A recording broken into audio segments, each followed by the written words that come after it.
Hey guys, welcome back. So today I'm actually going to have a casual conversation with you guys on mistakes I wish I did not make when I was selling on eBay. Now there's some crucial mistakes that I did, of course like any beginner would, and I feel as though I should pass this knowledge on to any beginner who's beginning on eBay so that way in case they come across this mistake or before they even start, they have an idea of what not to do in order not to lose money, time, and to increase effort so you guys can hit your first $1,000 or maximize and optimize your eBay stores to the max so you can earn as much profit as you can. So the biggest mistake that I did in the beginning, and I laugh at myself every single time because it's one of the, I guess it's one of I most common sense I things. laugh too. And then my sister who laughs at me all the time. Part of the interruption? Okay, so the biggest mistake that I made, and it has to do with as simple as taking a picture. And I used to take horrible pictures when I first sold on eBay. And when I mean horrible, I mean my hand was in the way, there were books in the way, there was stuff in the way. I used to take pictures where I had a bowl of food in the way.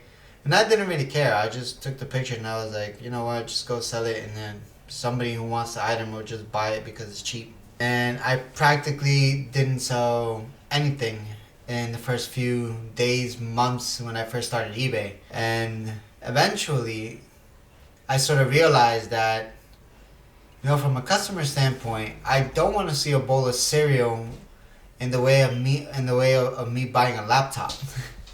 While it looks organic, it's not something that I actually want to see when I'm buying a laptop. So if you guys are going to take pictures, my advice is make it look as nice and professional as you can. You don't need professional equipment. You don't need like a $500, $600, $700, $1,000, $1,200 camera to take awesome pictures to sell on eBay. You can do it with your smartphone.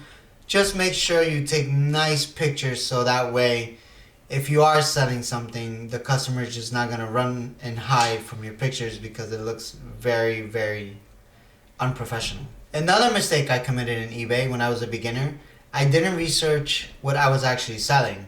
So I basically went to Google and I just typed in the object or the product I was selling, and I went based upon whatever retail price there was instead of actually looking at the market of what it was selling on eBay. And the one thing I wish I would have discovered back then is to filter out sold and completed. Because once you filter out sold and completed, you see what the actual items are selling for. Like what the customers are buying it for. So when you go back and you just not look at the search and whatever is being sold for at the current moment, but you have to relate into what is being sold at, what customers are buying in. So you can kind of give yourself a ballpark number of somewhere right smack in the middle that you can compete with other people selling the same object as you might be selling. At the same time, you give the customer a chance to actually buy the item that you're actually selling. So, for example, right, let's say I'm selling an iPhone 11 on eBay. Now, you know what? Scratch that. I'm selling a pair of headphones, right? And people on eBay are buying it at $5. And people are selling it at $10. So what I'm going to do to compete with everybody and also make sure that the customer buys it and maybe at a reasonable price, I'll list it at $8. And I know that people are buying it at $5, but they're more inclined to go and buy my item. Because if I list it at 10, I'm literally just competing with everybody else and they'll try to lowball me at 5. But if you sell it at $7 or $8, they might make that wiggle room for that $1 or $2 because they might not just give a hoot because it's $1 or $2. So it's a way to strategize to maximize as much profit as you can from one item. And also if you go thrifting or if you go to, let's say, to different department stores and there's like a clearance, or for example at Lord & Taylor, once it opens up, I know they're going to bankruptcy. So let's say you go to their store and something has at 80% off and you scan it on your eBay app, and you want to make sure that there's enough people buying, there's enough of demand for that object, because if you don't, then you're going to buy something there's no demand, and it might take a really long time to actually sell that product, and you're just gonna end up having something on your shelf for months on end and might not even sell it, period. So my suggestion is, if you are going to research an item or if you're going to sell something, make sure you filter out sold and completed to make sure there's enough of a demand and to see what the ballpark number is of the price people are actually paying for that specific object you're going to sell. Don't just search it up on Google, and of course always search it up on eBay, because you want to make sure your prices match or you're able to compete and give yourself enough wiggle room to actually make a profit, because that's what we're selling on eBay for, is to make a profit. Another mistake I made was I did not research where to buy inventory. If it's the one thing that I regret, is not doing enough research, because there's so many places where you can buy inventory and source online and source in person. So if you find a way to source in person, great. You go to the department stores, Goodwill, Marshalls, TJ Maxx, you find different places to go source. But just in case you can't go to source in person, there's a way to source online. And I do have a card of 5 of my favorite places to source online, where I usually get my inventory to sell on eBay, especially during lockdown. But I'll continue to do it. I'll continue to do so because it's a lot easier on me, and I simply like buying pallets. It's easier for me. Sometimes I may go thrifting, but not too very often. So I'll leave that card above. You guys can take a look and explore for yourselves. Another mistake I made was I did not cross list. I just depended on eBay, and I didn't research Poshmark, Mercari, and I know many of you might not be fans of those apps, but cross listing could be super essential when it comes to selling a particular item, a fashion item, or a general item that people might buy on one platform and not the other. Or you might sell it on either one of the other platforms a lot faster than you would just on eBay.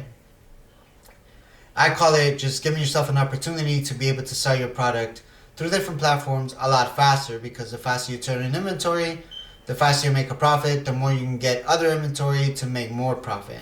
Because if it's just sitting around and you're just depending on one platform, you're pretty much setting yourself up to get shot in the leg. Or you're shooting yourself in the leg, as the expression would go in that literal sense. Another mistake I didn't make is that I didn't figure out that eBay actually has an algorithm. That's right, an algorithm. If you don't know what that is, it's a way that eBay measures telematics, statistics. It measures you as a seller, and it measures your buyers. So basically, you as a seller, every time you list something, you go into eBay's algorithm. Your listing is actually part of an algorithm that will match it with buyers searching a specific item. So it's great to research that algorithm and find out what keywords, what descriptions to use, taking good photos, like I said in the beginning, and that's all part of eBay's algorithm. So you might want to research more on that, and that way you at least have an idea of how to take advantage of eBay's system to maximize the amount of money you can make by maximizing the way you list your products.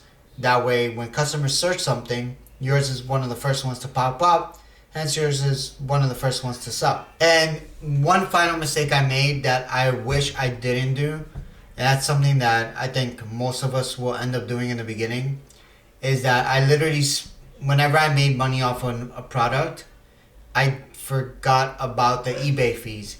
eBay has fees. No matter what platform you sell for, they have fees, except some of them just basically charge it up front.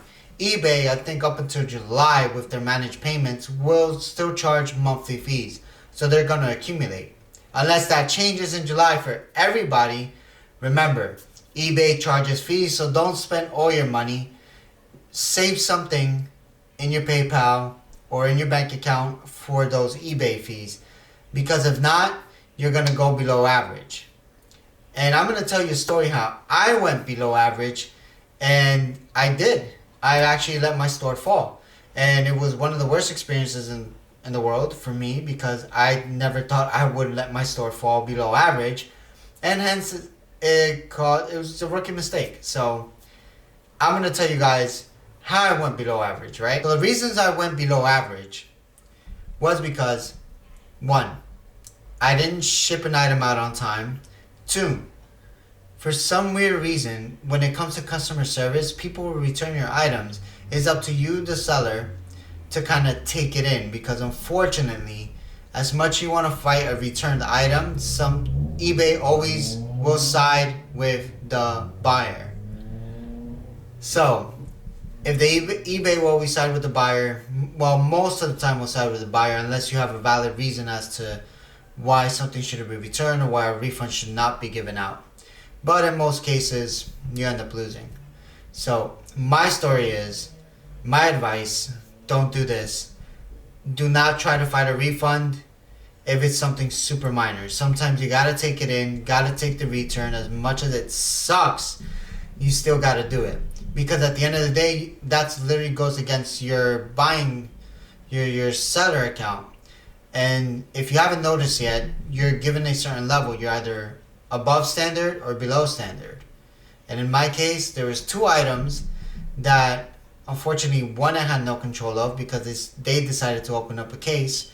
And by the time I found out, which is another thing, always stay on top of your game, because if you don't stay on top of your eBay store, this might happen to you and you might fall below average.